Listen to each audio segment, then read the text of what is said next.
আসসালামু আলাইকুম রহমতুল্লাহ। আজকে আমরা জানব কোন খাবার গ্রহণের মাধ্যমে আপনি সুস্থ ও সুন্দর জীবনযাপন করতে পারেন এবং কোন আমল করলে আপনার স্বাস্থ্য ভালো থাকবে। প্রিয় দর্শক মণ্ডলী, আজ আমি আপনাদের সামনে তুলে ধরব একটি বিশেষ খাবার এবং এর সঙ্গে সম্পর্কিত কোরআনের একটি আমল। পুরো ভিডিওটি মনোযোগ দিয়ে দেখলে ইনশাআল্লাহ উপকৃত হবেন। আজকের আলোচনায় আমরা এমন একটি গুরুত্বপূর্ণ আমল সম্পর্কে জানব যা অত্যন্ত উপকারী। যারা কোরআন ও হাদিসের উপর দৃঢ় বিশ্বাস রাখেন তাদের জন্য এই আমলটি অত্যন্ত ফলপ্রসূ হয়েছে। তবে যাদের ঈমান দুর্বল তারা এই আমল থেকে তেমন উপকার পাবেন না। আল্লাহ তাআলা প্রতিটি খাদ্যের মধ্যেই কোনো না কোনো উপকারী গুণ রেখেছেন। উদাহরণস্বরূপ রসুনের কথা ধরা যাক।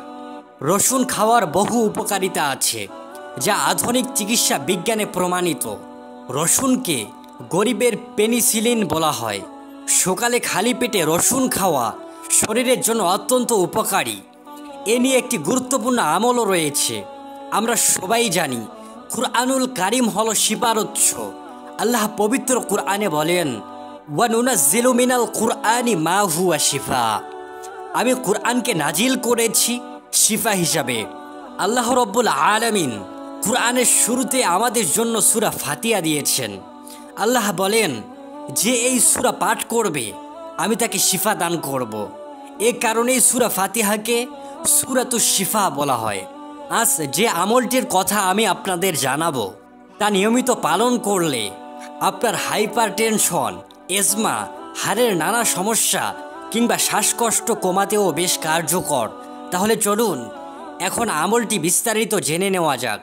প্রথমে 3টি রসুনের কোয়া নিন। এরপর সেগুলো আপনার সামনে রাখুন।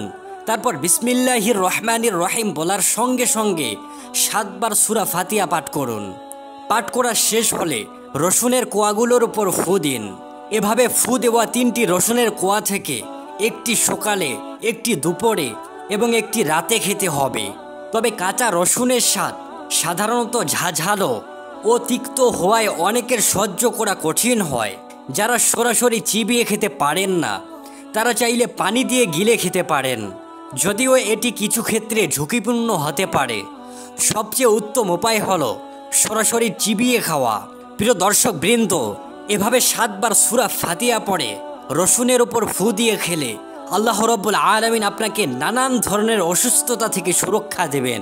এর পাশাপাশি আপনার শরীরে রোগ প্রতিরোধ ক্ষমতা শক্তিশালী হবে, ফলে যে কোনো রোগ শরীরে সহজে প্রবেশ করতে পারবে না।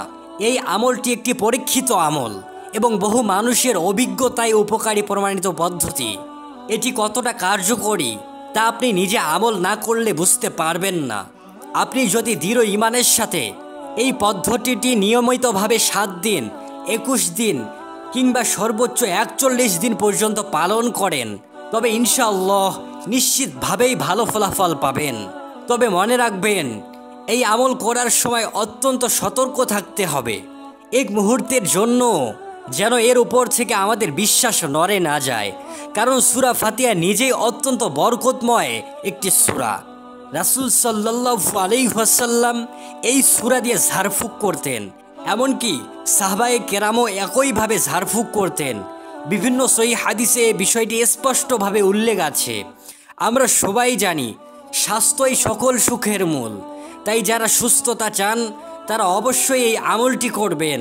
এটি কৃমি, শ্বাসকষ্ট, হজমের সমস্যা, প্রস্রাবের অসুবিধা, শ্বাসনালীর মিউকাস পরিষ্কার করা, অ্যাজমার উপশম, হাইপারটেনশন কমানো, চুল পাকানো ধীর করা, শরীরের নানান সমস্যা, এমনকি হাড়ের নানান রোগের ক্ষেত্রেও উপকারী।